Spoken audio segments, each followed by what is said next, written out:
Selamat datang kembali di NR Channel 23. Berikut ini ada kisah nyata. Kisah seorang istri yang durhaka terhadap suaminya. Di akhir hayatnya dia mendapatkan penderitaan yang sangat menyedihkan. Langsung saja mari kita saksikan. Ini adalah kisah nyata dari seseorang yang namanya disamarkan. Pada suatu hari, seorang ustadz sedang duduk di kursi di kantornya. Dalam hatinya, dia berkata, "Sudah lama benar saya tidak berjumpa dengan sahabat saya bernama Bagas. Rasanya sudah lebih dari 7 tahun. Mulai sejak saya ditunjuk untuk mengajar di Johor." Beberapa minggu kemudian, Bagas datang ke kantor Pak Ustadz tersebut. Saat dia datang, Ustadz mempersilahkan duduk dan dia merasa heran melihat tubuh sahabatnya itu. Lalu Pak Ustadz berkata, kamu makin kurus tampaknya. Kamu diet ya?" Bagas menjawab pertanyaan ini dengan menjelaskan kabarnya. Dirinya memanglah semakin kurus. Dia anggap ini adalah efek dari aktivitas kerjanya yang sangat sibuk. Setelah bertukar pikiran dan basa-basi, kemudian Bagas menyampaikan hajat pertemuannya pada Pak Ustadz. "Begini Pak Ustadz, sekarang ini istri saya sedang sakit parah." Ustadz langsung menjawab, "Pantaslah saya lihat kamu dari tadi berbeda, tidak seperti biasanya. Ketawa juga tidak." "Sakit apa?" tanya Pak Ustadz. Namun pertanyaan ini Bagas agak lambat menjawabnya. Dia menarik nafas, lalu merangk muka dan bersandar di kursi. Lalu disorotnya mata sang ustadz dalam-dalam. "Entahlah Ustadz," ujarnya perlahan-lahan. "Sudah 5 tahun ini, lantas mendadak saja tubuh dia melepuh-lepuh. Di kaki, paha, perut, di belakang penuh dengan lecet seperti orang terkena air panas," jelas Bagas. "Saya juga telah membawa istri saya ke semua rumah sakit dan klinik. Sayangnya, obat yang didapatkan dari dokter tidak bisa meredakan penyakitnya. Masalahnya sakit apa, dokter juga tidak tahu," ujarnya. Bagas meneruskan ceritanya. Lepuh-lepuh di tubuhnya makin bertambah banyak hingga tubuh istrinya yang dulu langsing sekarang ini menjadi lembab. Wajahnya yang cantik juga beralih murung, kusut. Yang membuat saya semakin cemas, setelah beberapa lama lepuh-lepuh ini beralih jadi gerutu serta berbintik-bintik seperti katak puru. Rambut yang dulu lembut mengurai, saat ini tidak seperti itu lagi.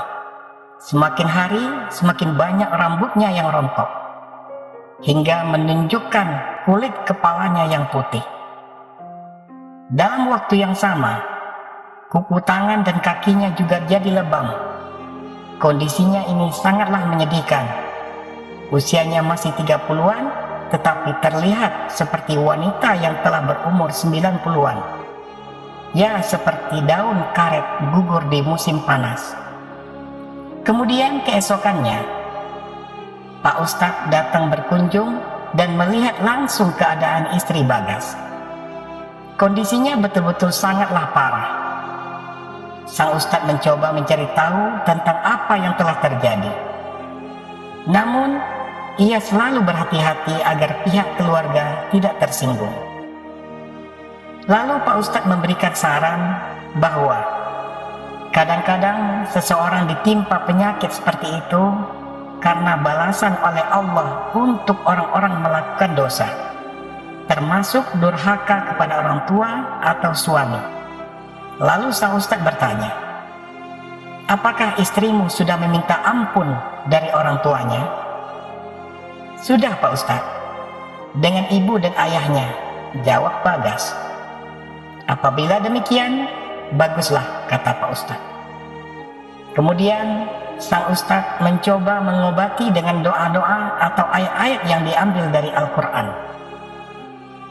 Setelah selesai mengobati istrinya Bagas, Pak Ustadz berkata, "Harap semua keluarga agar bersabar dengan ujian Allah ini." Lalu Pak Ustadz pamit untuk pulang. Selang waktu beberapa hari, selanjutnya Bagas menghubungi sang ustadz kembali. Saat itu suaranya lebih sedih, seperti bakal menangis. Bagas berkata, "Ustadz, sekarang ini barulah saya tahu kenapa dia jadi seperti ini, Ustadz." "Mengapa?" Ustadz bertanya. "Mulai sejak 2-3 malam yang lalu, istri saya meminta ampun dari saya dan dia mengatakan yang sebenarnya." Bagas meneruskan ceritanya. "Malam itu, saya terkejut karena saat istri saya mengigau, dia minta ampun kepada saya. Lalu saya bangunkan dia, kemudian saya tanya, 'Kenapa kamu minta ampun kepada saya? Dosa apa yang telah kamu lakukan?' Istri saya menjawab, 'Dia sudah melakukan hal yang sangat kotor kepada saya. Dia telah memasukkan darah menstruasi dan air maninya ke makanan saya.' Saya menanyakan kepadanya, 'Kenapa kamu melakukan itu?' Dia menjawab, 'Supaya saya nurut dan patuh,' ujarnya, 'dan tidak mencari wanita lain.' Malam itu, saya sangatlah kesal. Lalu dia meminta maaf dan minta ampun kepada saya karena telah berlaku curang. Dia melakukan perbuatan ini setelah saya ditundukkan dengan ilmu hitam. Saya menanyakan lagi, 'Kapan saat kamu melakukan ini?' Dia menjawab, 'Selama saya tidak di rumah, pada saat saya bertugas di luar daerah. Saat itulah dia keluar rumah seorang diri. Dia juga telah melakukan hubungan dengan pria lain. Dia mengatakan nama pria-pria itu, tetapi saya tidak mengenalnya.' Kata istrinya, hubungannya dengan pria itu tidak hanya sebatas teman saja, bahkan sudah ke tingkat zina. Karena itu dia minta ampun dari saya. Dia minta agar saya memaafkannya." Saya tidak menyangka hal ini, Ustadz. Madu yang saya beri malah racun yang dibalasnya. Kemudian Pak Ustadz berkata dan menyarankan, "Biarkan dia pergi dengan tenang, dan kamu akan mendapatkan pahala juga. Lupakanlah waktu yang lalu. Lagian istrimu sudah mengakui dosanya. Jadi, lebih baik kamu memaafkannya. Mungkin saja melalui cara tersebut, istrimu akan insaf dan wafat dengan mudah. Janganlah biarkan dia menanggung derita saat menghadapi sakaratul maut. Kamu mau pukul dia, mau memaki dia, gak ada gunanya," ujar sang ustadz. "Maafkan saja dia dengan hati yang benar-benar ikhlas." Pak Ustadz selalu membujuknya supaya mengalah untuk kebaikan istrinya. Dan pada akhirnya, Bagas mengalah juga dan memaafkan istrinya yang telah durhaka kepadanya. Setelah itu, Pak Ustadz memberikan saran dan nasihat. "Mulai malam ini, kamu bacakan surat Yasin sebanyak 3 kali dan membacakan Salamun Qaulam mir Rabbir Rahim sejumlah 7 kali, lalu tunaikanlah sholat hajat." 1 minggu kemudian, Bagas menelpon sang ustadz. Dengan rasa sedih, ia memberitahu bahwa istrinya sudah meninggal dunia. Dia pergi tanpa ada seorang pun yang tahu, karena saat itu saya tengah menunaikan sholat isya. Saat kembali melihat istri saya lihat istri saya tidak bernyawa lagi. Tetapi alhamdulillah, sebelum dia meninggal, dia pernah minta ampun dari saya sekali lagi. Karena dia suka memberontak, marah-marah, dan sudah durhaka kepada saya. Lalu dia pegang tangan saya sambil menangis dan lalu dia minta ampun. Rasanya tidak sanggup juga untuk membiarkan dia meninggal dalam kondisi tanpa ada kemaafan dari saya. Pak Ustadz, saya sudah memaafkan dia.